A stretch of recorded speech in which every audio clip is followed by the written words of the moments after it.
Opak Ruth nyikwa Ramogi, to kamano enyo kumkete Ramogi TV kang'eni Ruth Nyajimo nowacho weche moko mag Nyakach kanyo, wabro mbaka wachno bang'e, wach mar ong'eche ma Nyakach. Sani to wantiere kaendi gi Belinda Adhiambo Nyarge Makala kaka jaloko marwa ma kidienjwa mokwongo mar duol, kama wadhi wacho ni weche mosebedo katimore pacho ka. Kidieny mar ariyo wadhi go mbaka gi jaod bura maseme miluongo ni Dr. James Nyikal. Gimomiyo wadhi wuok kode e wach mar ODM. Telo mar ODM chalo nade sani, to gichomo kanye kaka chama, to gin Azimio koso Oyo, to telo makaluo dhi bedo nang'o, to sirikal montiere sani en sirikal mane? En sirikal ma barwa bar koso ne okony mana jowa tuke kochopo higa mar 2027 to jowa go biro duogo koni. Mane mbaka mobogo kode nikech en jakanyo mar ODM, to ng'enyne wadwa ng'eyo ni to ODM gi telo mar ODM ochomo kanye. Joma mine bende dwaro telo no. Gladys Wanga gire nie mbele kanyo, gimbe gin joma nigi lony mar ariya gidwaro telo no. Wabro winjane ni to en wach mane matimore, to be gibro paro joma mine. Mano e kidieny mar ariyo mar duol. Sani to kaka pile anto nyinga Trevor Ombija, jandingo panga jo Nyakach dendo Ombija taya nyakwar guok kocha pesa. Magi weche manyien ma wan go.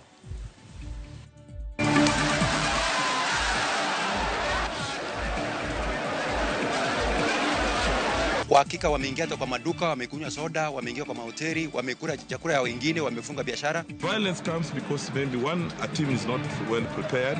Jauchielo yudo hinyruok e tulo manomuoche tuke mag sikunde sekondari e pap Magusi kama Kodero Bara ne tuge gi sikund sekondari ma Musingu. Every Kenyan, as per the law, has liberty demonstrate. Tendo bila olando ni giikore mar jiwo arita e kinde ng'anyo mar Awere chano bago tarik 8 dwe ni motisi ni 88. Hospital poko chakro podo tamore tich. Okwanya ya hospital watero yath panadol matin to onge ng'a thiedho. Oger nas achiel ok nyal tiyo hospital. Osiptende ma ok tin ne 30 mosegere e thuolo mar higni 10 e kaunti ma Migori pod okwamo kendo pok ochako konyo jopiny.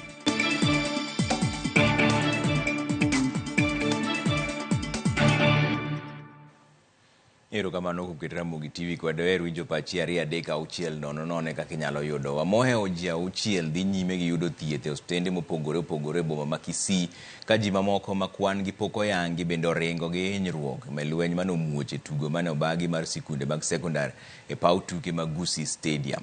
Kaka jafwambo marwa James Opondo lero, tugo no e kind tim mar Kodero Bara gi Musingu nochungi kuom dakika 30 bang' johera mag Kodero Bara donjo e chuny pap kage kwedo kaka itugo no itayo.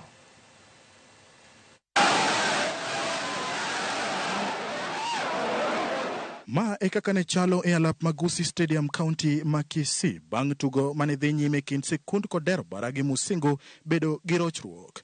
Johera mag adhula mane oyuoro e tugo no nochako bayo kite dakika machuok tok sikund sekondar ma Musingu loyo gol margi mokwongo kokalo e opich achoma. Uganda mathoth mane oyuoro mar neno tugo no nochako wuok e alap ka gimanyo kaka ginyalo konyore mar wuok e kinde mane amen gi ng'wech nomako mach. Obila kaachiel gi askari ma kaunti ma Kisii notiyo gi rieko mar golo oko joma ne odonjo e pap, gino mane okawo thuolo mar dakika 30.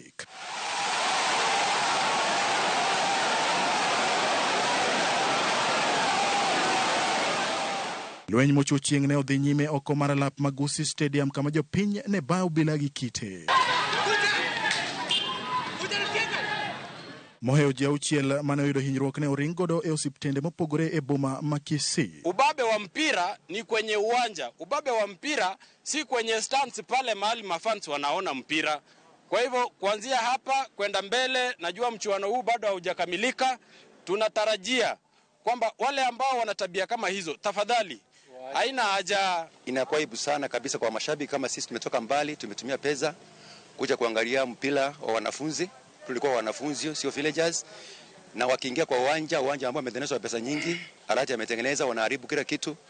Na kwa hakika wameingia hata kwa maduka, wamekunywa soda, wameingia kwa mahoteli, wamekula chakula ya wengine, wamefunga biashara. Kanuwoge jofwambo kocha mar Musingu nolero ni arita kwe nyaka koro jiwe tuke mag sikunde sekondar kokwedo malich rochruok matimore kinde ka kinde tuke mag sikunde. Magi timore tok lweny bende wuok e alapa ma sikund sekondar ma Cardinal Otunga e kinde matuke mag sikunde sekondar gwenge ma Nyanza ne dhi nyime. Violence comes because maybe a team is not well prepared. Fans don't play football. Yeah, hata sisi mimi nikishindwa, I lost at the region last year. I said yes, it's next year is there. So fans, particularly this region, at least 2 coaches died from Gambaria boys. I think they're taking it lightly, but it will get out of hand because fans don't play football. If our team loses, they cannot force, because they wanted the match to stop so that the match is repeated or something happened. Kamanda mar obila e kaunti ma Kisii olero ni nonro osechak timo mar ng'eyo gino mane okelo lweny ma kamano. Kata kamano tugono ne odhi nyime bang' kwe bedo e alap Magusi kama tim mar Musingo noloyo Kodero Bara gol 1-0. James Opondo, Ramogi TV. Okil Bethwel Kapere owuok oko mar kwedo wach bedo ni gen gi tudruok moro amora kod kambi moro motisi ni Springmark Investment Limited mar Ambrose Abuti mayangore ni ne wuondo jopiny mathoth ma Eldoret e kaunti ma Uasin Gishu kendo gikone gilal gi milionde modhuro mag omenda.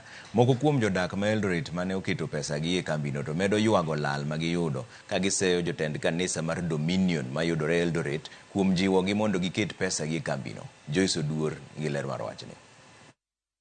E gwenge mag Eldoret e kaunti ma Uasin Gishu, waromo gi William Gutembe, achiel kuom jodak ma kaunti no, masani yuaga ng'e tok lalo omenda mathoth kokale kambi mar Springmark Investment Limited mar Ambrose Abuti mane wuondo gi ni pesa gi biro nyuolo pesa moko mathoth.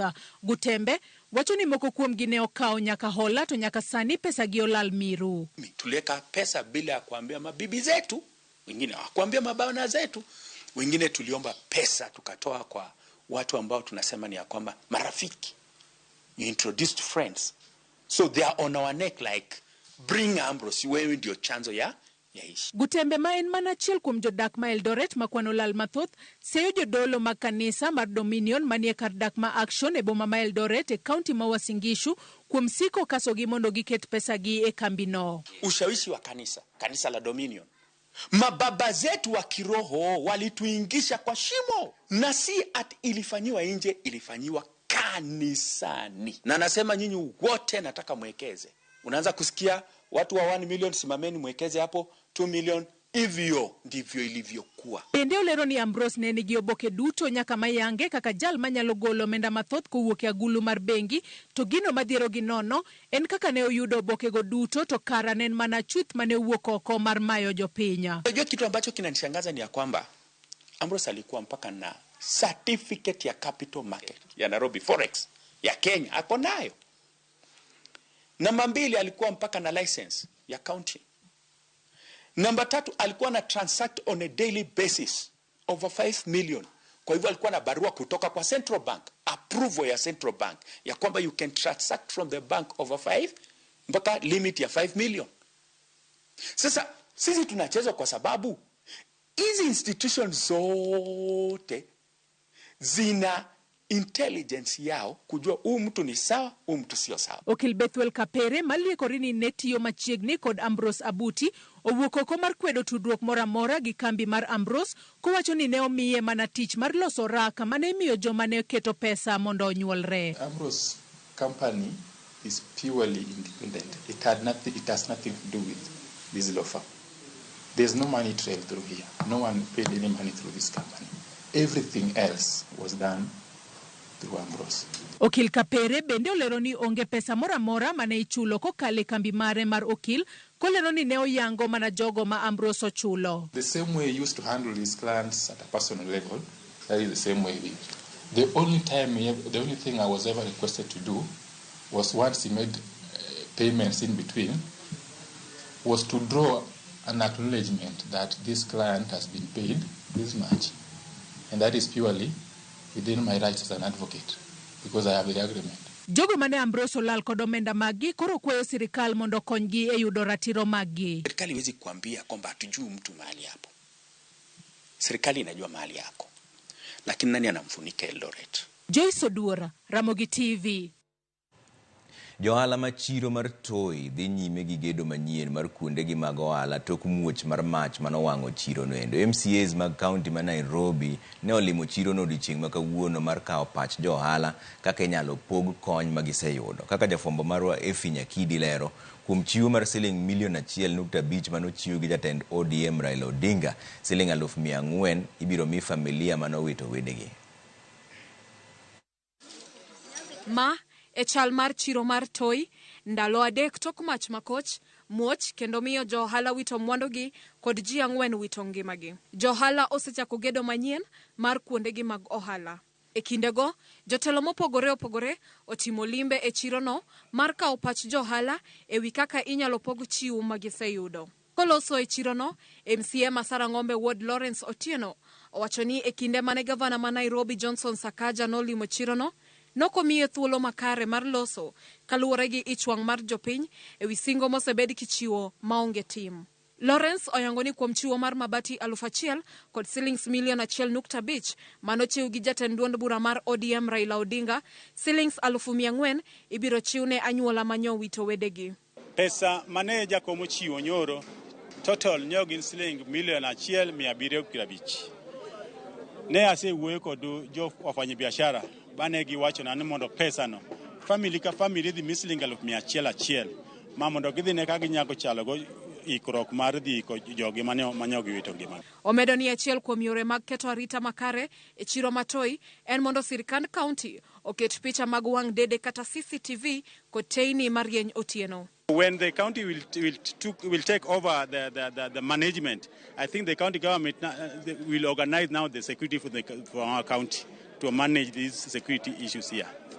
MCA Malindi Samson Ochieng to wacho ni nitie dwaro mar bedo gi geche mag nego mach kaachiel gi kuonde pi moromo e chiro matoi kod alwora mare. Bang' nong'o loche to nyaka kuny pi makalori dwaro pi to ringo piyo piyo ka pi machiegni to dhi simo mach.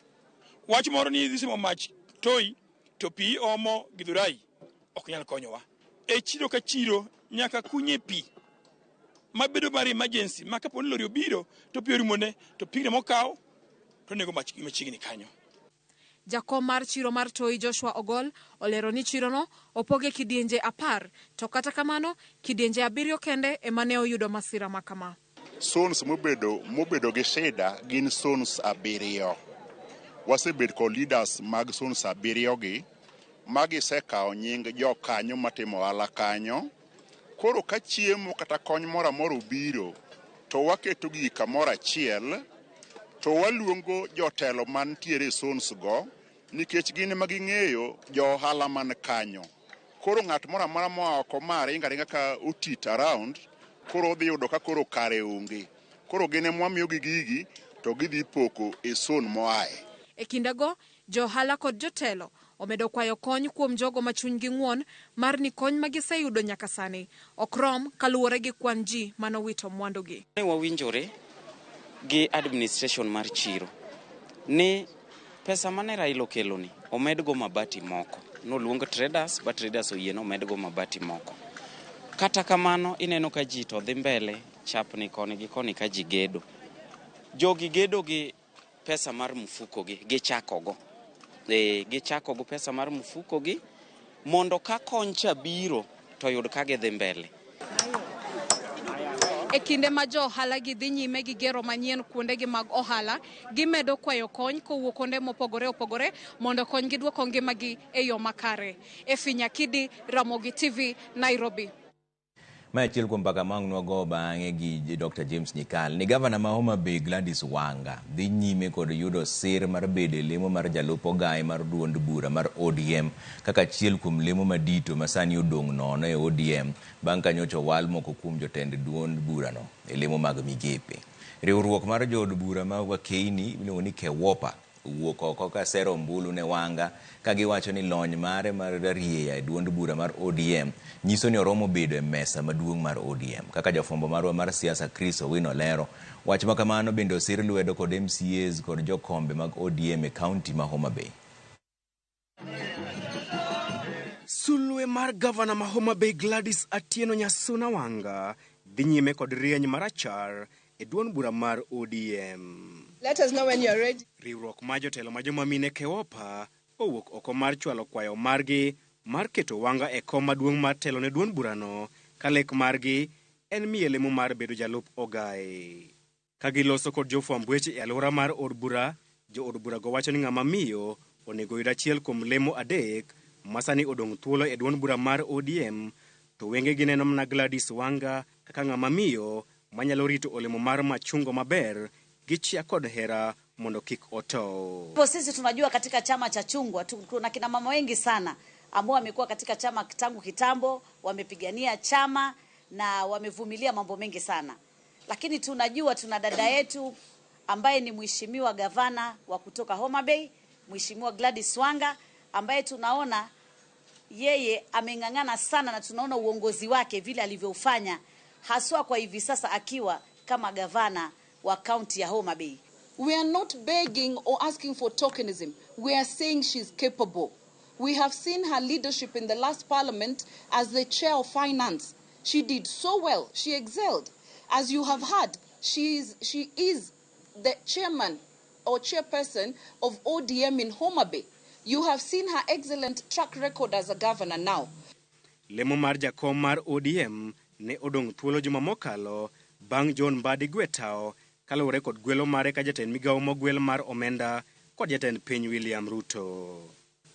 Lemo mag jolup ogai mar ODM ni thuolo bang' Wycliffe Oparanya kod Ali Hassan Joho bende yudo lemo mag ten migepe e sirikal, gino ma omiyo jotelo ma wakeini mag ODM dwaro mondo Gladys Wanga okaw achiel kuom lemogo. Samidhi ted manyien ni tokne mine to wakwayo mana kom achiel kende kuom kombe madhi dong' nono e ODM ka. To wakwayo ne dhaka achiel kende, mine ng'eny to achiel mwaketo mbele kwa sasa. Wakwayo ne moluor Gladys Atieno Wanga mondo uminwa Gladys. Kimiyo Gladys okimiyo mondo ODM kende, imiyo mond Kenya mangima.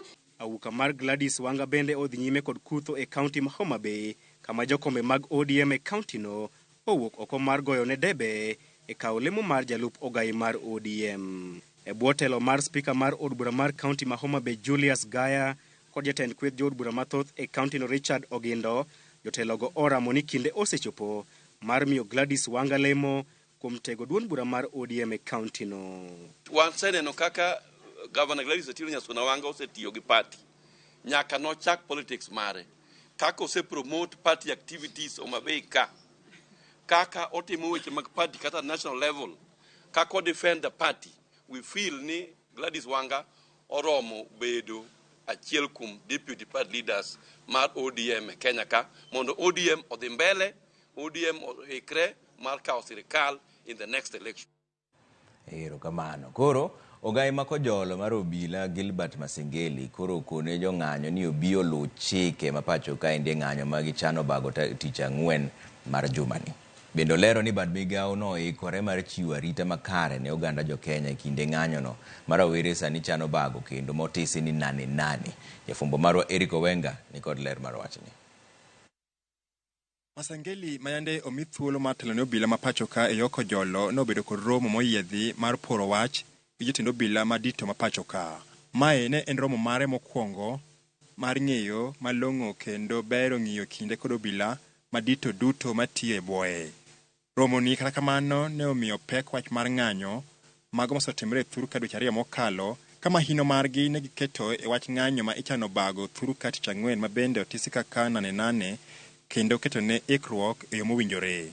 Everybody, every Kenyan, as per the law, has liberty to demonstrate, picket, and assemble as per the law.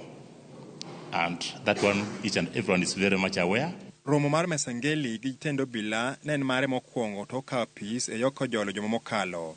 E ng'anyo mosekalo tulo osebedo kawuok kendo oganda yudo lal kama moko bende wito ngimagi. Kae Masengeli nowuoyo ne jo ng'anyo kama. And where the privilege of the rights of one ends is where the other starts. We are all Kenyans and we have to live by the rule of law. This is a Kenya governed by democracy and governance by the Constitution.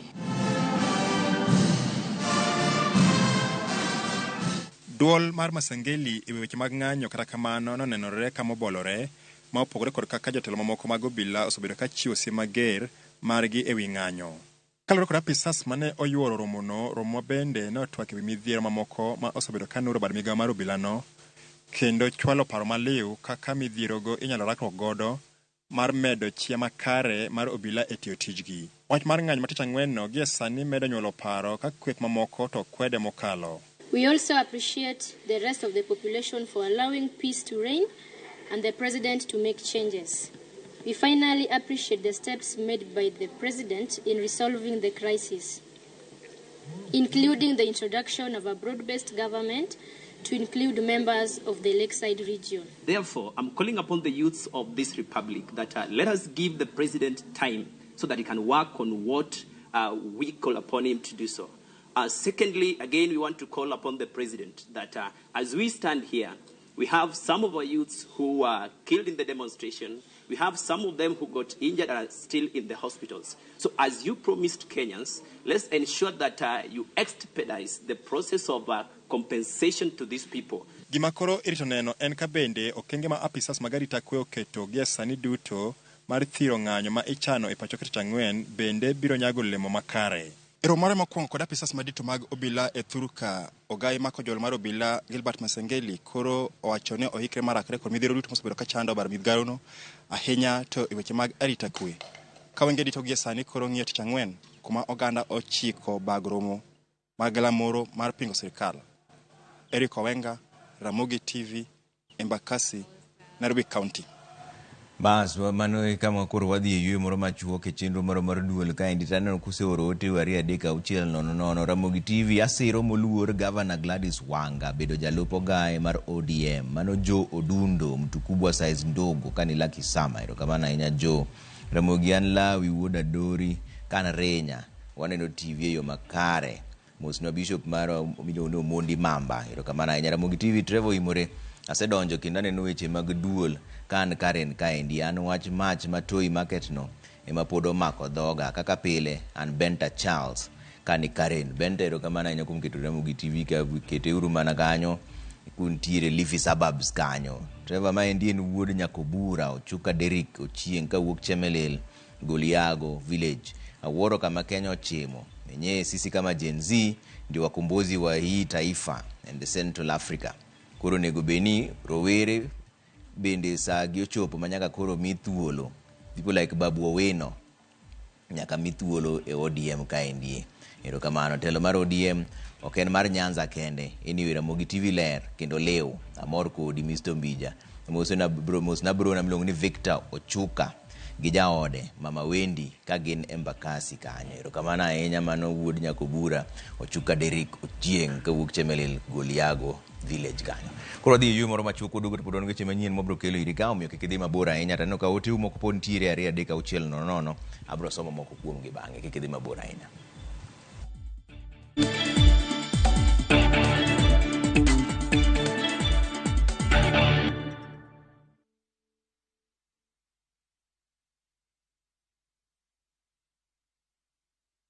If you're flashing, I am here and I am not calling back. It is because I am a runner and I ran out of airtime. New on View Sasa, Jalis Lekong.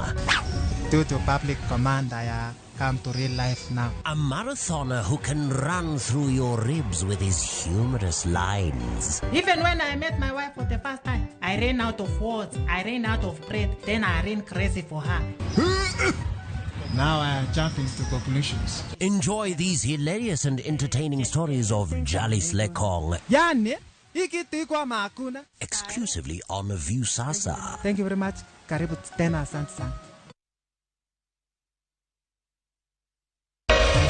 Ramogi. Regulation okodi through gimiluongo ni public participation. Be ikori mar donjo matut e weche madongo e Uganda wa. Ribadi ma wuok e NTSA ng'eny seriously. I have to say this. Wanono weche siasa kod weche mamulongi ma jopiny. Sama gigo nyaka japur. Nikech japur ni obro puro kande ni otere kanye. Buch jopiny en kama wamiyo pek paro kachiel kod nonro ma intiere godo. Wan gi chike mabeyo matayo gigi waduto te. Ok diam lochnya every time ka ng'ato dwaro to waloko chike. Nyinga Trevor Ombija jandingo panga jo Nyakach dendo Ombija taya nyakwar guok kocha pesa. Wanere kendo. Tich adek ka tich adek, sa adek otieno, mana Ramogi TV.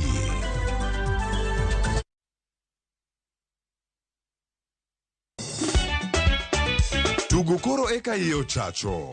Party is a party. Ka gik moko medo mana fwenyore, to ngima bende medo bedo matek e boma maduong'. Gimoro amora ma Nyasaye omiya ok awene jachien. Yud mor e ngimani kokalo e gik matindo. Onge ka mwaluoro bwana ochiel chunye no waketie pile wacha. Ni ane ngima Nyarkochia kod osiepene kachiel kod joodgi. Kata letre jiere ya e lak chogo. Ok ginyal weyi ma ok inyiero. Ano kaero joma hero walo. Ano kaero ng'at manyisa gik moko. Nyarkochia, tich abich ka tich abich, saa 1:55 otieno. Mana e Ramogi TV.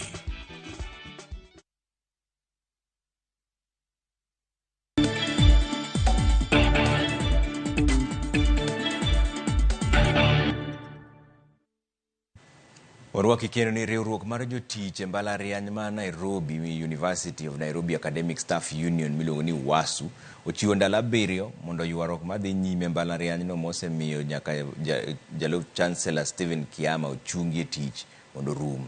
WASU golo ywak ni ywaruogno mosegwaro kuom kinde malach sani koro miyo sara mar jotich ochako leo ka gidwaro ni mondo sirikal mamalo odonjre wachno kendo tiek ywaruok makamano. WASU bende wuok mager kod jakom mar duol mar mbalariany miluongo ni Ngire Amakowa Anangwe magiwacho ni tayo mbalariany no gagoko kuom thuolo mar higni 2 mosebedo tich kata obedo ni bura mar tende to pod ni e doho. Giseyo kaka duol no osekedo kod Chancellor Ngire Stephen Kiama masani koro ni e yweyo mochon. Council needs to act on the demands we are asking. Failure of which we will go back to our members and ask them to shelve their labor. That is the due process of the law. And we want to call upon the government to ensure that stability and order as the foundation of university growth and progress is restored in the university. We have manufactured instability at the University of Nairobi. And this has continued for a while now because there were reforms which were introduced a couple of years ago, 2 or 3 years. This union went to court. The court stopped the reforms. And what we expected was the existing structures were supposed to be upheld. One of the key docket, Deputy Vice Chancellor, Finance and Administration, is yet to come back. Maromo stende 30 e kaunti ma Migori manogere thuolo mar higni 10 mosekalo pok ochako tich nyaka ne gergi ka oganda kwayo piny owacho mar kaunti no mondo mi oyaw osiptendego. Ng'ikruok dibed kanye makoro momono osiptendego chako tich. Jafwambo marwa Jojo mamiwa ler mar wachni.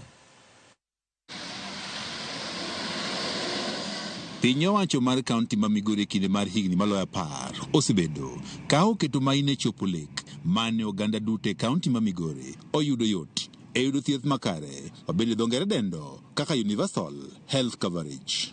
Bedo kod osiptende ma oromo en achiel kuom gigo madwarore mondo oganda koro bed kod yot e yudo thieth e bwo chik matayo chenrono maonge ka universal health coverage. Nyaka sani maromo osiptende 226 ma oting'o mago mag ji giwegi, mago mag piny owacho kod mago matayo kod kanisni ema yudore e kaunti ma Migori kendo chiwo thieth ne oganda malo 1 million e kaunti ni. E kinde mar higni 10 mokalo, piny owacho mar kaunti ma Migori osegero osiptende mathoth mar bero wechego mag thieth. Ne wayang'o osiptende manyien maromo 30 mane ogere kinde mar higni 10 mokalo nyaka sani pok oyaw mondo gikony oganda.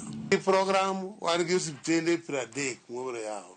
Obiro yaw gi in phases kwaseyudo ka wan gi jotich moromo makoro service watero nu piny kumoyaweno. To kwayawogi to thieth dhi bede thieth malong'o, ok en thieth momoda walogo.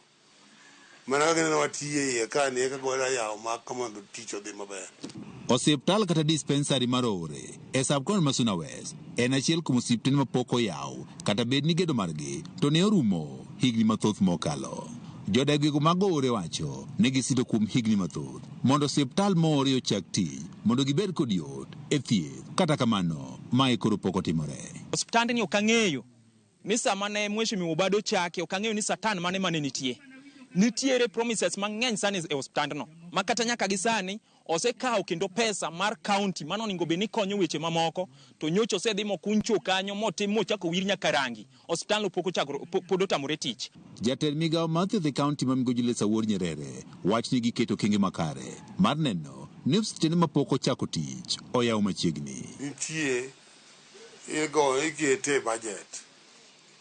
Ok wanya yawo osiptal watero yath panadol matin to onge ng'ama thiedho. Ogen nas achiel ok nyal tiyo e osiptal. Kikawo jathieth achiel en emo prescribe, en emo teri e lab, en emo chako miyi yath, ok nyal timore. Kech manifesto mar gavana ni dwaro ni mondo yath thieth mwamiyo ji obede okang' mamalo. Nyerere wacho ni ok gidwar yawo osiptende kapok gibedo kod jotich moromo kaachiel kod gige thieth madwarore. Sama wayawe ne nyaka water yath kanyo.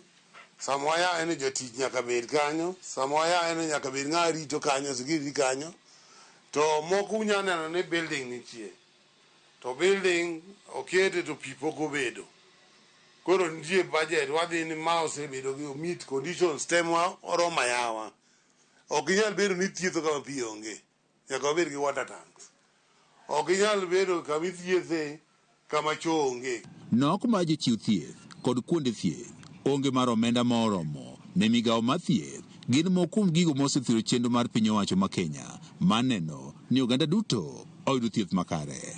Lipod yango ne nitiere kata kuonde thieth mathoth e kaunti ma Migori kaachiel kod piny Kenya mangima ma bende kopo nitiere kod midhiero mayudo pi maler e kinde duto kaachiel kod kata sitima. George Juma, Ramogi TV, Migori. Odonjo weche mag siasa matin ni penjo mathoth to medo nyuolore wi jood bura mag ODM mane duond burano chano miyo kum ewi tiyo machiegni kod sirikal mar William Ruto. Nyaka sani ODM oseloso osiep kod sirikal ka koro penjo en ni jogo mayande osedhi motelo e bedo machiegni gi sirikal pod ibiro mi kum kosoyo. Walter Nyambaga ni kod ler mar wachno. Mit to kendo lit to kendo jal monyiera chien ema mongo lak mamit.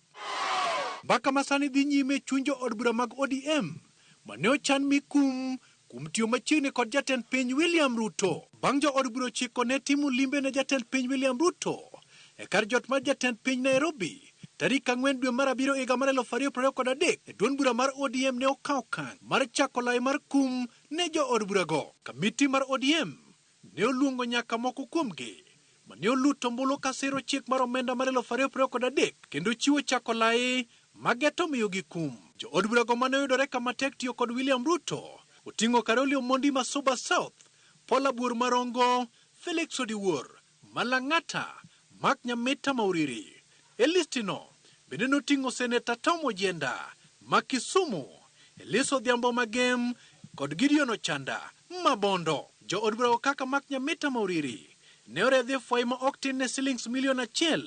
Paula Buor to kod Elias Odhiambo ne okowe chien e fwai no. Moko kuom jo od bura go mane oywagore mowe gi fwai mar 250 oting'o Esther Passaris ma Nairobi County. Kata kamano sani ginyiero gi wi tado bang' jodito moko e tend duond bura mar ODM e piny owacho mane omiyo ilunyogi kod pi maliet. Penjo en ni to bende ODM biro kawo okang' mar kum kaka ne ochano motelo kapok ODM oyie siro tend William Ruto. Gino ma jagoro mar ODM Edwin Sifuna ok ni thuolo mar duoko mongirore. There's no bail. I have not heard a bail.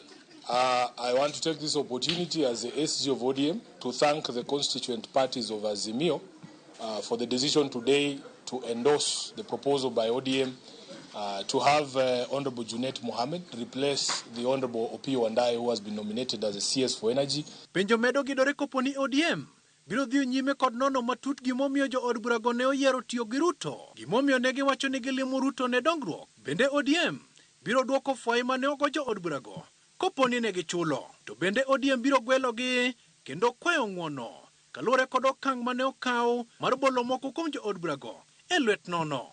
Walter Nyambaga, Ramogi TV.